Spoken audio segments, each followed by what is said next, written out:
Hi, everyone, and meteorologist Joe Chaffee here on this beautiful Sunday. A beautiful day of weather has broken out across much of the Northeast and even down into just the northernmost areas of the mid-Atlantic states. Northern Maryland, you can see in the clear. There are some clouds into southernmost New Jersey on southward. And of course, you can see this bulging area of moisture with this upper air disturbance that's moving very, very slowly through the Tennessee Valley, and it's pulling up some Gulf moisture into it, and there's a considerable amount of rain that's going on in parts of Tennessee into western North Carolina, western South Carolina, northern Georgia. We'll show you on the radar in a second. But to the north, it's dry throughout much of the Great Lakes. We have a weather front that's moving in the northernmost lakes. You can see it here with a little low center going across Hudson's Bay, and those clouds trail back up through the Dakotas. We'll take a look at what's going on in the west in just a little bit. Meantime, when we look at the radar, absolutely loaded with rain here throughout much of central and eastern Tennessee and Kentucky, into western Virginia, the western half of North Carolina, northernmost South Carolina, northern Georgia, and there are numerous flood watches up for this area. There's going to be a substantial amount of rain, particularly for parts of North Carolina through all of this. I think there could easily be 4-inch plus rains, maybe even some 6-inch plus rains when this is all said and done, because this is going to take another day and a half for all of this to get out of the way. Now, we have some severe weather threats today that we want to show you from the Storm Prediction Center. General area of thunderstorms running from southern Virginia back through western Tennessee and then extending southward there into the eastern half of Alabama, with a marginal to slight risk from northern Florida into Georgia, South Carolina, right through here. There could be an outbreak of severe weather later today. Also, chance for some general thunderstorm activity up in the northern Rockies, on up through Wyoming, Montana, Idaho, northern Utah, northwestern Colorado, and hopefully they will be not dry thunderstorms. I don't think they will be. There's ample moisture coming into the west at the moment. And you can see the rain that's out in the Pacific Northwest, also for a small area in northwestern Washington and northernmost Idaho. Now, here we go with this is the NAM's total rainfall forecast, and you can see how it paints out a stripe of 6-inch plus rains running from the South Carolina, North Carolina border, north and west into the western part of the state, and it's just sort of generally there's a larger area of 3 to 4-inch rains. You can see it here.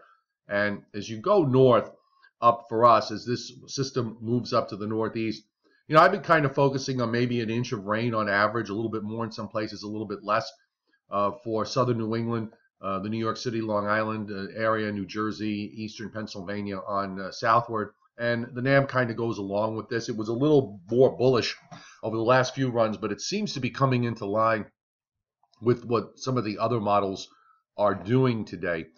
What's happening is we have a fairly well-defined low that is going to play out in the southeast. So we're just going to, here's how it looks at the moment. We've got this nice little high that's settled into the east, and here we have our low center, trailing cold front down into the Gulf.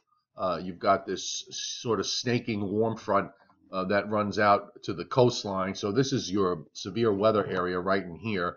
And the steady rains, that's going to continue, and that's going to be, part of the area that's going to take its sweet time getting out of the way. Here's that northern system actually producing a little bit of light snow and rain shower activity on the northern side of the front where the air is cold enough. It is almost the end of, well, we're still at April 23rd, another week to go for the month, but certainly getting late in the game for them to be seeing some snows.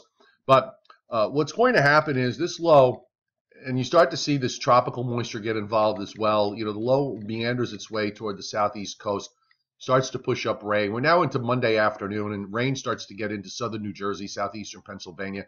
Now, that first band on the NAM kind of falls apart. There really isn't too much that happens in our area Monday night into Tuesday, at least according to the NAM's radar presentation, and that it's not really until later Tuesday afternoon into Tuesday night that we get into one really hard shot of rain that actually continues into Wednesday morning. The low center is going to reach its maximum strength when it's somewhere down here off the southeast coast. Also, you can see it in terms of pressure. This is about as low as the pressure gets, a 999 low. And then the low weakens and it sort of meanders and stakes its way up the east coast. And the reason for that is we have wholesale changes going on in the upper atmosphere while this system is evolving. And if you look on the upper air, you can see how wrapped up this upper air low is, but it's, there's a ridge in the eastern part of the United States. The flow is a little bit split. But what happens is that gradually that ridge really just takes over, and that causes the upper low to weaken somewhat as it moves northward up the coast. So with the ridge building in the east, the system off the southeast coast, a lot of times these systems do strengthen as they move northeastward, and its northern energy gets involved. But this is not the case here because of the fact that you have this system weakening as you lift northeastward. Also notice there's a pretty deep trough that forms out in the just west of the middle of the Mississippi Valley here, and we are now into Thursday of next week, of this coming week, and with this big ridge building in the east, once this upper air system gets out of the way, we're going to see a bit of a warm up. We could take you further along on the GFS model, and there's that ridge here in the eastern part of the United States with that trough in the west. Now, how much of that ridge, pieces of that system are going to try and come eastward, so the ridge doesn't fly all the way up, at least initially, but next weekend it does. And this is, we've got this big upper high building in the southeast with a deep trough out in the west. We've been advertising that signature now for the last number of days that this is going to happen. So Thursday and Friday will probably warm up to seasonal or a little bit above average until we can get to Saturday when that big ridge starts to fly up. And at this point, I think we could start to say that we'll probably see temperatures in the 70s and maybe even the 80s getting close by. We have I can even show you what the temperature profile is for next Saturday afternoon if it's out far enough. It may not be at this point, but this is Saturday morning, and we're starting the day with temperatures in the 50s to around 60 and in the 60s to around 70 as you go south. So there's a setup here for a very warm day indeed. We'll come back to this and we'll go to the west now and take a look at what's happening in the western part of the United States because all of it sort of relates to each other. When it's stormy in the west, it's not in the east and the reverse. And let's first look at the western satellite loop. I thought I put it up here. There we go. All right, so here's our western satellite loop, and you can see the moisture that's piling up into the northwestern quarter of the United States from the central Rockies north and west. And there's more moisture as this Pacific jet roars, and it just continues to send in streams of moisture, although the bulk of the moisture is going to the north. Little pieces of it, this one little piece moved into central California, but for the most part after that's done, I think the emphasis is going to be probably a little further north than what we've seen. I'll go back to the radar. You can see even on this one, on the radar at the moment, not too much happening. It's a couple of stray showers in central California, so it's probably more clouds than anything else. And most of the action continues to be in the northwest. So let's move this along. You've got this low that's in eastern Wyoming that comes out and runs northeastward. And you can see for later tomorrow night, there's a pretty large area of rain and snow in the higher elevations from northern California on up the west coast and then going back into the northern Rockies and even into parts into Colorado as a new low forms down in the Oklahoma Panhandle. That's going to sit around for a day or two. So there seems to be, at least for Tuesday night into Wednesday, some fairly decent rains and snows going on from the central Rockies northward. That low pulls out. Another system fires up into the northwest again later next week, and that translates toward the central Rockies. You have low pressure into Nebraska this time around. But a stronger low is going to form down in southern New Mexico. So late this week into next weekend, there could be another chance for some substantial precipitation of snow and some rain. Might be more snow with this because the air in the west will be cold enough, and that translates through Saturday. And look at this, if you want to believe it, that's a pretty heavy snowfall from northern New Mexico into the mountains of Colorado for next weekend. We'll see if that translates into reality at that when we get to that point. A look at snowfall. When we look at snowfall, well, it's pretty substantial. I mean, if you look at this, I mean, there's pretty substantial snows forecast to occur from New Mexico on north and northwest throughout all of the central and northern Rockies. This is probably one of the bigger snowfalls that we've seen here in quite a while. We certainly have that. We certainly had some stretches over the wintertime where some of these areas did not get very much.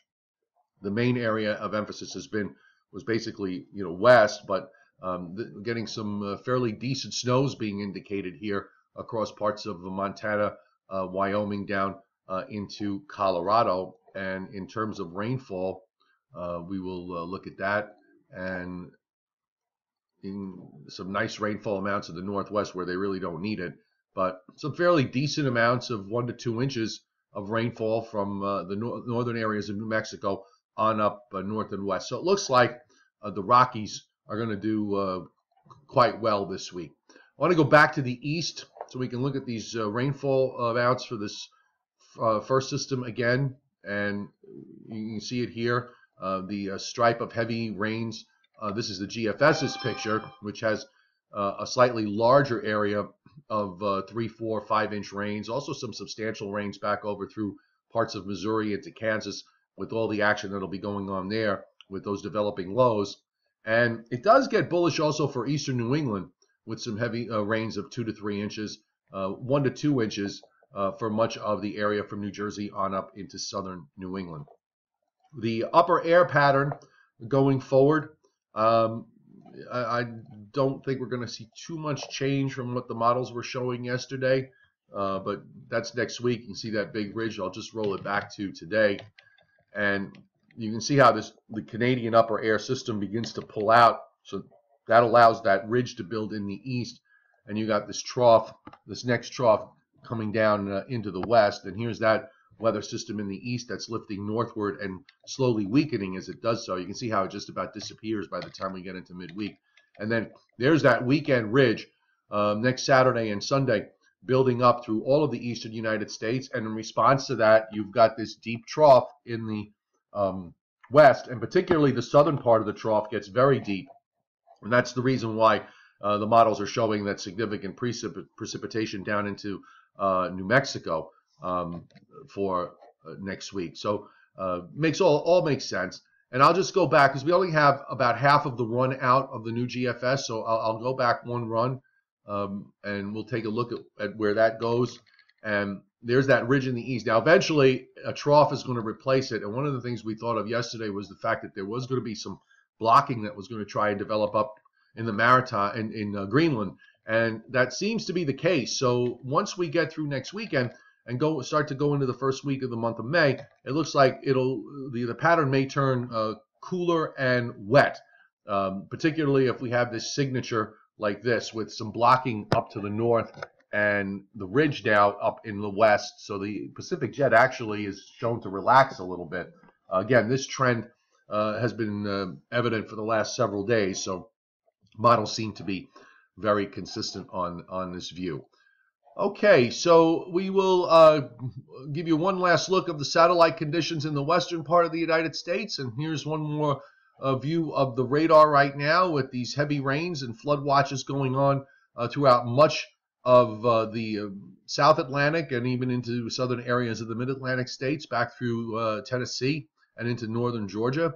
And the risk for severe weather today in the southeastern part of the U.S. into northern Florida. Everybody have a great rest of the day for this beautiful Sunday. If you're in my area, by all means, make sure you get some outdoor time, which I plan to do. Already have. I don't want to go ahead and do some more. With that rain coming for the next couple of days, again, just to emphasize, it doesn't look like it's going to be raining straight through. You'll get maybe a couple of shots of rain to deal with some periods where in between it'll just be light rain or drizzle. And by the way, there will be an onshore flow, which means temperatures probably the next 2 days will be hard-pressed to get out of the 50s. Latest posts on meteorologistjoechaffee.com. Angry Ben has the New York City perspective on this beautiful Sunday on nycweathernow.com. You can download my app and subscribe to my forecast. They're just 99 cents a month for New York City, Long Island, New Jersey, Connecticut, Hudson Valley, and Eastern Pennsylvania. And if you are new to my YouTube channel, welcome. Please hit the little red subscribe button on my YouTube channel page and subscribe to my YouTube channel, and you'll get notifications of videos whenever they come out. And guess who just came to say hi? Little Kovu. He missed just about all of the video, but just came by to say hi at the end. Okay. All right, so everybody have a great Sunday. We'll talk to you tomorrow.